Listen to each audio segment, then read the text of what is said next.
बिस्मिल्लाहिर्रहमानिर्रहीम। अस्सलाम वालेकुम dear students. Chapter number 3 first year physics का रिवीजन क्लास है और आज हमने सबसे पहले चैप्टर नंबर 3 में लॉन्ग क्वेश्चंस देखने हैं, फिर इसके न्यूमेरिकल्स देखने हैं और फिर इसके शॉर्ट क्वेश्चंस देखने हैं। तो सबसे पहला जो लॉन्ग क्वेश्चन है चैप्टर नंबर 3 में वो आपके साथ है मोमेंटम पे। ठीक है, तो मोमेंटम की आपके साथ जो पहली डिफिनीशन है वो हम इस तरह कर सकते हैं कि the quantity of motion, the quantity of motion contained in a body. ठीक है, अच्छा, दूसरी डिफिनीशन है the product of mass and velocity. ठीक है, मैथमेटिकल फॉर्म इसका हो जाएगा मोमेंटम का P is equal to mv। ठीक है, फिर आपने नेचर की हेडिंग देनी है तो उसमें आपने कहना है कि momentum is a vector quantity. ठीक है, इसका मैग्नीट्यूड भी है और इसकी डायरेक्शन भी है। मोमेंटम का मैग्नीट्यूड, उसके लिए आपने मास को स्पीड के साथ मल्टीप्लाई करना है और मोमेंटम की डायरेक्शन वही होगी जो वेलोसिटी की डायरेक्शन होगी। मतलब ये आपके साथ अगर एक बॉडी है और इसकी वेलोसिटी की डायरेक्शन इस तरफ है तो मोमेंटम की डायरेक्शन भी इसी तरफ होगी। ठीक है, अच्छा, फिर आपने फैक्टर्स की बात की तो हेडिंग दिया तो मोमेंटम का एक फैक्टर जो है वो मास है, दूसरा फैक्टर जो है वो वेलोसिटी है। ठीक है, फिर आपने हेडिंग दिया प्रोपोर्शनैलिटी एंड ग्राफ्स। तो इस फार्मूला के आपके साथ टोटल 3 प्रोपोर्शनैलिटीज़ हैं। एक, momentum is directly proportional to mass, दूसरा momentum is directly proportional to velocity, तीसरा velocity is inversely proportional to mass. ठीक है, और जैसे हमने कहा था कि प्रोपोर्शनैलिटीज़ हमेशा ठीक नहीं होती, उनकी रिक्वायरमेंट्स होती है। तो इस पहली प्रोपोर्शनैलिटी की कंडीशन है कि वेलोसिटी या स्पीड कांस्टेंट होना चाहिए। दूसरी प्रोपोर्शनैलिटी की कंडीशन है कि मास कांस्टेंट होना चाहिए। तीसरी प्रोपोर्शनैलिटी की कंडीशन है कि मोमेंटम आपके साथ कांस्टेंट होना चाहिए। इसके प्रोपोर्शनैलिटीज़ आपने डिस्कस कर लिए तो फिर इसके ग्राफ्स भी साथ में आप डिस्कस कर लें। 3 ग्राफ्स इसके बनेंगे क्योंकि आपके साथ 3 प्रोपोर्शनैलिटीज़ हैं। तो इसको हम 2 दफ़ा दोबारा भी ड्रॉ कर लेते हैं। ठीक है, अच्छा, मोमेंटम का जो मास के साथ ग्राफ होगा स्टूडेंट्स वो आपके साथ होगा स्ट्रेट लाइन, और मोमेंटम का जो स्पीड के साथ ग्राफ होगा वो भी स्ट्रेट लाइन होगा क्योंकि डायरेक्ट प्रोपोर्शनैलिटी है। और मास का जो स्पीड के साथ ग्राफ होगा वो आपके साथ एक्सपोनेंशियल डिके होगा। ठीक है, और सिंपल इन्वर्स प्रोपोर्शनैलिटी है तो इस ग्राफ की वाई एक्सिस से दूरी और एक्स एक्सिस से दूरी एक जितनी होगी। ठीक है, ये आपके साथ मोमेंटम की फार्मूला के तमाम तीनों प्रोपोर्शनैलिटीज़ जो हैं वो आ गई हैं। अच्छा, ये भी बात एमसीक्यूज़ के लिए याद रखें कि इस पहले ग्राफ के स्लोप से आपको स्पीड मिलेगी, इस दूसरे ग्राफ के स्लोप से आपको मास मिलेगा और इस तीसरे ग्राफ का स्लोप इम्पॉर्टेंट नहीं होगा, इसका एरिया इम्पॉर्टेंट होगा और इस ग्राफ के एरिया से आपको मोमेंटम मिलेगा। ठीक है, अच्छा, what is the relation between force and momentum? तो the relation between force and momentum, जिसको हम एक्चुअल न्यूटन सेकेंड लॉ भी कहते हैं, वो आपके साथ है F is equal to delta P by T। Force is defined as the time rate of change of momentum. ठीक है, तो और इससे 2 बातें जो है बहुत ज़रूरी निकलती है कि अगर आप एक सिस्टम पे फोर्स अप्लाई नहीं करोगे तो उस सिस्टम का मोमेंटम चेंज नहीं होगा, और अगर आप किसी सिस्टम पे फोर्स अप्लाई कर लोगे तो फिर उस सिस्टम का मोमेंटम भी आपके साथ चेंज हो जाएगा। ठीक है स्टूडेंट्स, इसका प्रूफ जो है वो बड़ा सिंपल है। हम न्यूटन सेकंड लॉ से स्टार्ट करते हैं, F = ma से, और फिर हम जो है वो a में डेल्टा v/t पुट कर देते हैं। ठीक है, फिर डेल्टा v की जगह हम उसमें vf - vi पुट कर देते हैं डिवाइडेड बाई t। फिर इस मास को मल्टीप्लाई कर देते हैं mvf - mvi divided by t, और ये mvf फाइनल मोमेंटम है, mvi इनिशियल मोमेंटम है डिवाइडेड बाई टाइम, जिससे आपके साथ change in momentum divided by time आ जाता है। तो force is defined as change in momentum divided by time. साथ में यहाँ पे आप इसके दो ग्राफ्स भी बना लें, एक फोर्स का चेंज इन मोमेंटम के साथ और दूसरा ग्राफ आप बनाएं फोर्स का टाइम के साथ। तो चेंज इन मोमेंटम के साथ इसका ग्राफ स्ट्रेट लाइन होगा, जबकि टाइम के साथ इन्वर्स प्रोपोर्शनैलिटी होगी। ठीक है, वैसे ये जो आपके साथ टॉपिक है ये आपके शॉर्ट क्वेश्चन के लिए भी इंतहाई इम्पॉर्टेंट है। अच्छा, what is the relation between kinetic energy and momentum? तो काइनेटिक एनर्जी और मोमेंटम के दरमियान रिलेशन है काइनेटिक एनर्जी = p²/2m। ठीक है, इसका प्रूफ भी आसान सा प्रूफ है। आपके साथ मोमेंटम का फॉर्मूला है mv। यहाँ से अगर हम v को सब्जेक्ट करें तो p/m आता है। अच्छा, काइनेटिक एनर्जी का फॉर्मूला है 12 mv²। तो ये v की वैल्यू यहाँ पुट कर देते हैं, तो हमारे साथ आ जाएगा 12 mp²/m²। तो इससे आ जाएगा p²/2m। ठीक है, तो काइनेटिक एनर्जी किसके इक्वल होती है? p²/2m के। इसको आप दूसरे तरीके से भी लिख सकते हैं, momentum = 2m kinetic energy under the root, जिससे ये पता चलता है कि काइनेटिक एनर्जी डायरेक्टली प्रोपोर्शनल है मोमेंटम के स्क्वायर को, और मोमेंटम डायरेक्टली प्रोपोर्शनल है रूट ऑफ काइनेटिक एनर्जी को। ठीक है, अच्छा स्टूडेंट्स, फिर इसके बाद है law of conservation of momentum. तो law of conservation of momentum कहता है कि फॉर एन आइसोलेटेड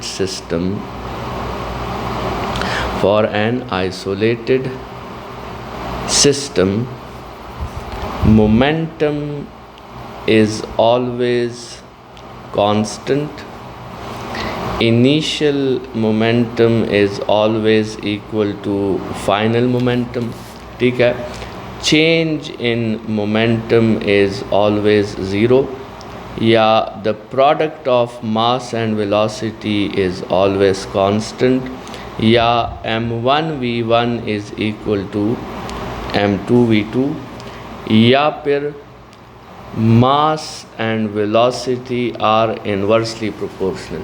ये तमाम जो है law of conservation of momentum के मैथमेटिकल फॉर्म्स हैं। आइसोलेटेड सिस्टम किसे कहते हैं स्टूडेंट्स? आइसोलेटेड सिस्टम उसे कहते हैं जिसका मास भी कांस्टेंट हो और जिसकी एनर्जी भी कांस्टेंट हो, और ये एक ही सिस्टम हमारे साथ पॉसिबल है जो आइसोलेटेड हो सकता है, और वो सिस्टम है द होल यूनिवर्स। स्टूडेंट्स, यहाँ पे जो है वो दो बातें अपने कंसेप्ट के लिए जहन में रखें। अगर हम आइसोलेटेड सिस्टम की बात नहीं करें, अगर हम बात करें कोई एनी अदर सिस्टम की, ठीक है, एनी सिस्टम की जो कि आइसोलेटेड सिस्टम नहीं है, तो उसका चेंज इन मोमेंटम ज़ीरो भी हो सकता है और उसका change in momentum non zero भी हो सकता है। उसका चेंज इन मोमेंटम ज़ीरो तब होगा जब फोर्स ज़ीरो हो, अदरवाइज़ फिर उसका चेंज इन मोमेंटम ज़ीरो नहीं होगा अगर फोर्स ज़ीरो नहीं है। लेकिन अगर हम आइसोलेटेड सिस्टम की बात करें, change in momentum of isolated system, तो ये हमेशा ज़ीरो होगा, ये ऑलवेज़ ज़ीरो होगा, चाहे जो भी हो जाए। आइसोलेटेड सिस्टम का मोमेंटम हमेशा कांस्टेंट रहेगा। ठीक है। अच्छा स्टूडेंट्स, इम्पल्स की तरफ आते हैं। इम्पल्स को हम एक डिफिनीशन इसकी इस तरह करते हैं कि the total change in momentum, the total change in momentum. मतलब इम्पल्स का फार्मूला है, सिंबल इसका जे है और फार्मूला हो जाएगा इसका डेल्टा पी। और इसकी दूसरी डिफिनीशन है the product of force and time. ठीक है, तो इम्पल्स की दूसरी डिफिनीशन है एफ डॉट टी। और ये अगर देखें तो ये दोनों डिफिनीशंस आपके साथ आसानी से प्रूव होती है इसी फार्मूला से जो अभी हमने थोड़ी देर पहले प्रूव किया। F is equal to delta P by T, तो अगर क्रॉस मल्टीप्लिकेशन कर दें तो delta P is equal to F into T बन जाता है। ठीक है, तो चाहे आप चेंज इन मोमेंटम लिखें या the product of force and time लिखें, दोनों बातें जो है वो एक जैसी होती है। अच्छा, इस पे बात कर लेते हैं कि ये इम्पल्स जो है इसकी इम्पोर्टेंस कहाँ पे है, ये हम कहाँ पे फाइंड करते हैं। तो स्टूडेंट्स, कभी कभार हमारे साथ ऐसी सिचुएशंस आ जाती हैं, हमारे साथ ऐसी जो है वो सिचुएशंस आ जाती है जिसमें एक बहुत हाई फोर्स अप्लाई होता है for a very short interval of time. ठीक है, मतलब ऐसी सिचुएशंस जैसे आपके साथ बॉम्ब एक्सप्लोजन्स हो गए या आपके साथ कार के एक्सीडेंट्स हो गए। ठीक है, तो इसमें बहुत हाई फोर्स अप्लाई हो जाता है बहुत शॉर्ट टाइम के लिए, तो उसमें आपको मौका नहीं मिलता कि आप फोर्स और टाइम को साइमल्टेनियसली जो है वो फाइंड कर सकें। साइमल्टेनियसली आप फोर्स और टाइम को फाइंड कर सके, ये आपके लिए क्या बन जाता है, ये आपके लिए इम्पॉसिबल बन जाता है। तो उस वक्त हम क्या करते हैं, उस वक्त हम फोर्स और टाइम का जो प्रोडक्ट है वो फाइंड कर लेते हैं। अब ये भी एक क्वेश्चन है कि फोर्स और टाइम फाइंड नहीं कर सकते तो फिर इसका प्रोडक्ट कैसे फाइंड कर सकते हैं। तो वो प्रोडक्ट हम इनडायरेक्टली फाइंड करते हैं। हम असल में फाइंड कर लेते हैं चेंज इन मोमेंटम, और उसी चेंज इन मोमेंटम को कहा जाता है फोर्स और टाइम का प्रोडक्ट। और ये जो चीज़ आप फाइंड कर लेते हैं इसको कहा जाता है इम्पल्स। ठीक है, तो ये इम्पल्स की इम्पॉर्टेंस है। और ये आपके साथ लॉन्ग क्वेश्चन नंबर 1 यहाँ पे वाइंड अप हो जाता है। अच्छा, तो दूसरा जो लॉन्ग क्वेश्चन है वो हमारा है कोलिजन्स के हवाले से। कोलिजन्स को हम फिज़िक्स में इस तरह डिफ़ाइन कर सकते हैं कि कोलिजन वो स्टेट है जिस स्टेट में बॉडीज़ आपस में इतना क्लोज इनफ हो जाते हैं कि वो एक दूसरे के स्टेट को चेंज कर सके। ठीक है, so collision is a state in which the body comes close enough, so close enough so they can change the state of each other। ठीक है, मतलब कहने का ये है कि कोलिजन के लिए फिज़िकल टच होना, बॉडी का फिज़िकली टच होना, ये बात इम्पॉर्टेंट नहीं है। ठीक है, तो मतलब विदाउट फिज़िकली टचिंग भी कोलिजन हो सकती है। जैसे मिसाल के तौर पे आप सोचें कि यहाँ पे एक आपके साथ इलेक्ट्रॉन है और प्रोटॉन उसकी विसिनिटी से गुज़र रहा है। ठीक है, तो जैसे ये करीब पहुंचेगा इनके दरमियान जो इलेक्ट्रोस्टैटिक इंटरेक्शन है वो बढ़ जाएगी, और हो सकता है उसकी वजह से इलेक्ट्रॉन भी अपने स्टेट को चेंज करें और प्रोटॉन का स्टेट या उसकी वेलोसिटी में भी थोड़ा सा फ़र्क आ जाए। तो ये जो एग्ज़ाम्पल है इसको भी हम फिज़िक्स में कोलिजन कहते हैं। ठीक है, कि ये कोलिजन हो गई है। ठीक है, और इसमें बॉडीज़ फिज़िकली जो है वो कोलाइड नहीं हुई, ठीक है। अच्छा, दो टाइप्स हैं कोलिजन के, इलास्टिक और इनइलास्टिक। इलास्टिक कोलिजन जो है इसमें आपके साथ मोमेंटम कांस्टेंट रहता है और इनइलास्टिक में भी मोमेंटम कांस्टेंट रहता है। इलास्टिक में टोटल एनर्जी कांस्टेंट रहती है, इनइलास्टिक में भी टोटल एनर्जी कांस्टेंट रहती है, लेकिन फ़र्क ये है कि इलास्टिक में काइनेटिक एनर्जी भी कांस्टेंट रहती है, जबकि इनइलास्टिक में काइनेटिक एनर्जी कांस्टेंट नहीं होती, ठीक है।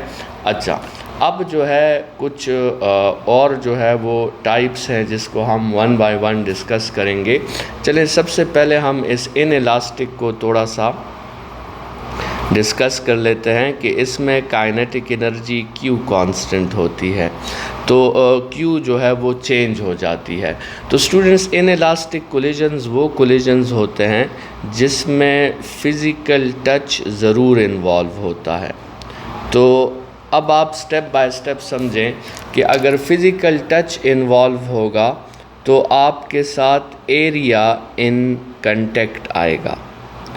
जब एरिया इन कंटेक्ट आएगा तो फ्रिक्शंस डेवलप होंगी।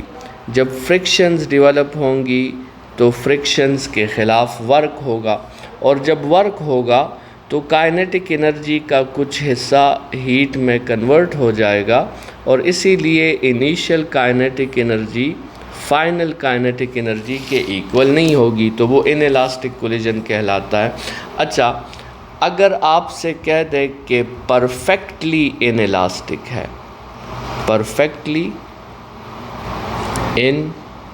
इनइलास्टिक, तो इसका मतलब ये होगा कि सारी की सारी काइनेटिक एनर्जी किस में कन्वर्ट हो गई है, हीट में, तो इसमें फाइनल काइनेटिक एनर्जी फिर आपके साथ क्या हो जाएगी, ज़ीरो।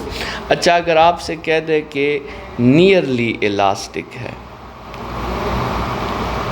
नियरली इलास्टिक है, अब आप कंसिडर करें कि मिसाल के तौर पे दो ऐसी बॉडीज़ कोलाइड हो रही हैं जो बिल्कुल स्फेरिकल हैं, ठीक है। अब ये स्फेरिकल बॉडीज़ जब कोलाइड होंगी तो इनका एरिया इन कंटेक्ट नहीं आएगा, इनका आपके साथ सिर्फ एक पॉइंट जो होगा वो इन कंटेक्ट होगा। तो अगर आप अब स्टेप बाय स्टेप देखें तो अगर इनका पॉइंट इन कंटेक्ट आएगा तो उसके दरमियान जो फ्रिक्शंस होंगी वो आपके साथ लीस्ट होंगी। फ्रिक्शंस लीस्ट होंगी तो उनके ख़िलाफ़ वर्क भी लीस्ट होगा। वर्क लीस्ट होगा तो काइनेटिक एनर्जी का बहुत स्मॉल पोर्शन वो हीट में कन्वर्ट होगा। तो इसमें आपके साथ initial kinetic energy nearly equal होगी फाइनल काइनेटिक एनर्जी के, क्योंकि आपके साथ जो लॉस आया है या जो हीट एनर्जी आई है वो ना होने के बराबर है। तो ऐसे कोलिजन्स को फिर हम नियरली इलास्टिक कहते हैं, और जिस कोलिजन्स को हम परफेक्टली इलास्टिक कह सकते हैं, तो अब आप सोचें कि जिस तरह हमने इस एग्ज़ाम्पल में ऊपर जो है ये इलेक्ट्रॉन और प्रोटॉन का कोलिजन देखा, तो इसमें सब एटॉमिक लेवल पे जो कोलिजन्स होते हैं, तो एक तो या तो उसमें फ़िज़िकल टच इन्वॉल्व ही नहीं होता, और अगर इन्वॉल्व होता भी है तो आपके साथ उस फ़िज़िकल टच की वजह से हीट लॉसेस का आना आपके साथ इम्पॉसिबल होता है। तो यहाँ पे आपके साथ क्या हुआ, no physical touch in collision. तो जब फिज़िकल टच नहीं आएगा तो फ्रिक्शंस आपके साथ ज़ीरो होगी, वर्क आपके साथ ज़ीरो होगा जो एक फ्रिक्शंस के ख़िलाफ़ हो रहा है, और तब इनिशियल काइनेटिक एनर्जी और फाइनल काइनेटिक एनर्जी आपके साथ सेम हो जाएंगे। तो ऐसे कोलिजन्स को हम परफेक्टली इलास्टिक कहते हैं। तो ये हमने कुछ जो है वो टाइप्स डिस्कस कर ली है। अब हमने जो है क्या करना है, हमने हेड ऑन कोलिजन को डिस्कस करना है, जो कि हमारे साथ इस लॉन्ग क्वेश्चन का मेन जो डिराइवेशन जिसके लिए है वो आपके साथ क्या है, head on collision. Head on collision जो है ये हम elastic collision in one dimension को कहते हैं,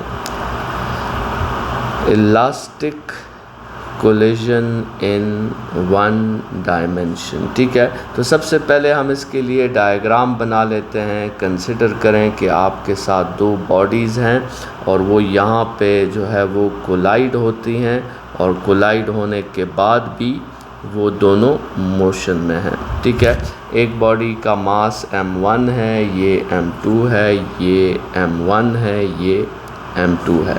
अच्छा, कोलिजन से पहले आप सोचें कि दोनों की वेलोसिटीज़ v1 v2 है। कोलिजन के बाद दोनों की वेलोसिटीज़ v1 डैश और v2 डैश है। ठीक है, अच्छा ये elastic collision in one dimension है, क्योंकि इसमें आपने देखा कि ना जो before collision line of motion है वही लाइन ऑफ मोशन आपके साथ आफ्टर कोलिजन भी जो है वो वही लाइन ऑफ मोशन है। ठीक है, सो ये आपके साथ क्या हुआ, elastic collision in one dimension हुआ। अच्छा, तो स्टूडेंट्स अगर ये कोलिजन इलास्टिक है तो फिर इस कोलिजन में आपके साथ काइनेटिक एनर्जी भी कंज़र्व होनी चाहिए और जो आपके साथ मोमेंटम है वो भी कंज़र्व होना चाहिए। तो हमें इस पे दो कंडीशंस जो है वो अप्लाई करनी होंगी। कंडीशन नंबर 1 जो है वो हमने इस पे मोमेंटम जो है उसकी कंजर्वेशन अप्लाई करनी होगी, और कंडीशन नंबर 2 काइनेटिक एनर्जी की है। तो सबसे पहले हम इस पे मोमेंटम की कंजर्वेशन अप्लाई करते हैं, तो वो आपके साथ होगा m1 v1 plus m2 v2 is equal to m1 v1 dash plus m2 v2 dash. और इसको अगर थोड़ा सा रीअरेंज करते हैं तो m1 v1 minus m1 v1 dash is equal to m2 v2 dash minus m2 v2। और थोड़ा सा और इसको सॉल्व करते हैं तो m1 v1 minus v1 dash is equal to m2 v2 dash minus v2। इसको हम इक्वेशन नंबर 1 कह देते हैं, जो कि law of conservation of momentum है। अच्छा, अब इस पे काइनेटिक एनर्जी की कंजर्वेशन अप्लाई करते हैं। Half m1 v1 square plus half m2 v2 square is equal to half m1 v1 dash square plus half m2 v2 dash square. ठीक है, सबसे पहले तो स्टूडेंट्स पहला स्टेप, इससे आप ये हाफ और हाफ कॉमन करके इसको आप कैंसल आउट कर दें। ठीक है, तो अगर हम नेक्स्ट स्टेप में हाफ और हाफ अगर कॉमन करके कैंसल आउट हो जाता है तो आपके साथ ये हाफ हाफ क्या हो जाएंगे, ये कैंसल आउट हो जाएंगे। अब इसको अगर हम रीअरेंज करते हैं, m1 v1 square minus m1 v1 dash square is equal to m2 v2 dash square minus m2 v2 square. ठीक है, अच्छा एक साइड से अगर हम m1 को यहाँ से कॉमन कर लें और यहाँ से m2 को कॉमन कर लें तो ये आ जाएगा आपके साथ m1 यहाँ पे कॉमन हो जाएगा और m2 यहाँ पे कॉमन हो जाएगा। अब इस पे a square minus b square का अगर हम फार्मूला अप्लाई करें तो m1 v1 plus v1 dash v1 minus v1 dash, और यहाँ पे आ जाएगा m2 v2 dash plus v2 और v2 डैश माइनस v2। ये कंडीशन नंबर 2 हो गया, जो कि law of conservation of kinetic energy है। अब इन दोनों इक्वेशंस को मर्ज करते हैं और इस तरह करते हैं कि न्यूमरेटर में हम ये वाला इक्वेशन ले लेते हैं। ठीक है, न्यूमरेटर में हम ये काइनेटिक एनर्जी वाला इक्वेशन ले लेंगे और इसको हम डिवाइड कर देंगे इस मोमेंटम के रिलेशन पे। तो इसको थोड़ा सा जो है इसको क्या कर देते हैं, इसको हम कर देते हैं बोथ साइड डिवाइड। ठीक है, और ये लेफ़्ट हैंड साइड जो है लेफ़्ट हैंड साइड पे डिवाइड हुआ और राइट हैंड साइड पे, ठीक है। और यहाँ पे हमने जो है m1 और ये फैक्टर इसके साथ, m2 ये फैक्टर इसके साथ। तो आपके साथ आ गया v1 plus v1 dash is equal to v2 dash plus v2, और इसको थोड़ा सा रीअरेंज करें तो v1 minus v2 is minus v1 dash minus v2 dash आता है। और ये आपके साथ हेड ऑन कोलिजन का मैथमेटिकल फॉर्म है, और इसकी हम इस तरह डिस्क्रिप्शन करते हैं कि the relative velocity before collision is equal to the relative velocity after collision but in the opposite direction.